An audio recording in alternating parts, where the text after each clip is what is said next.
आत्मन्ता प्रवृत्तिंता मोहमेव पांडव न द्वेष्टि संप्रवृत्तानि न निवृत्तानि मामते। भगवान कहते हैं जीवात्मा तीन प्रकार के गुणों से बंधा हुआ है। जब उसके अंदर सतोगुण रहता है तो वो परमात्मा की भक्ति करना चाहता है। रजोगुणी अगर है तो वो धन कमाना चाहता है, और यदि तमोगुणी वृत्ति है तो तमोगुणी वृत्ति वाला व्यक्ति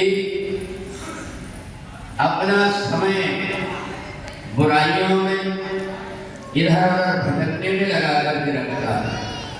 तो इसलिए हमारे शरीर में अगर सतोगुण बढ़ा हुआ है तो हम केवल अपने स्वार्थ के लिए नहीं सोचते, फिर सोचते कि सबका भी भला हो। रजोगुण में व्यक्ति ये सोचता है कि मेरा भी पेट भर जाए, मेरे परिवार का भी पेट भर जाए, ये सोचता है। और तमोगुणी व्यक्ति वो होता है जो कोई भी प्रकार की व्यवस्था हो किसी न किसी प्रकार से विघ्न करेगा। वो बीड़ी पी करके और बीड़ी के टुकड़े जहाँ तहाँ फेंक देगा, चाय पिएगा, नाश्ता करेगा, कहीं भी फेंक देगा। उसको ये नहीं पता है कि तीर्थ में जाकर के हम जो कुछ भी कर्म करते हैं ये 10 गुना जाकर के हमको परेशान करते हैं।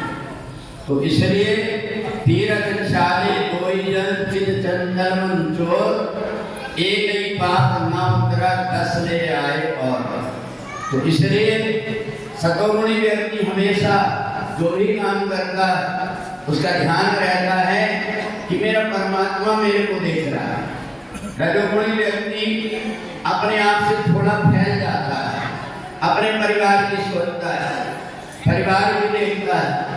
और तमोगुणी व्यक्ति को केवल अपना स्वार्थ दिखता है।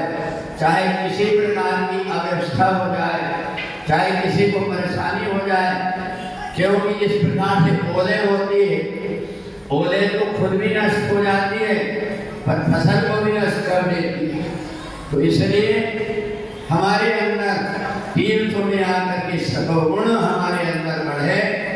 इसलिए परमात्मा से कहें कि हमारा एक मन पवित्र हो जाए, इसलिए हम तीर्थ में आते हैं।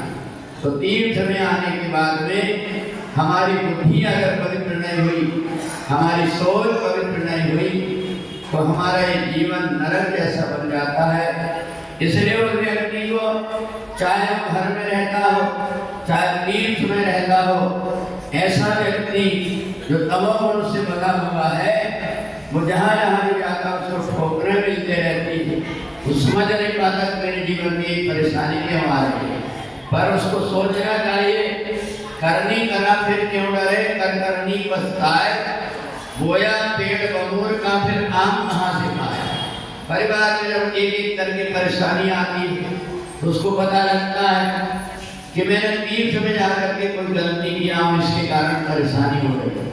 और इसलिए घर में जो हमसे अपराध होता है, तीर्थ में आकर के हम उसको क्षमा मांग लेते हैं। और तीर्थ में किया हुआ अपराध कभी भी क्षमा के योग्य नहीं होता।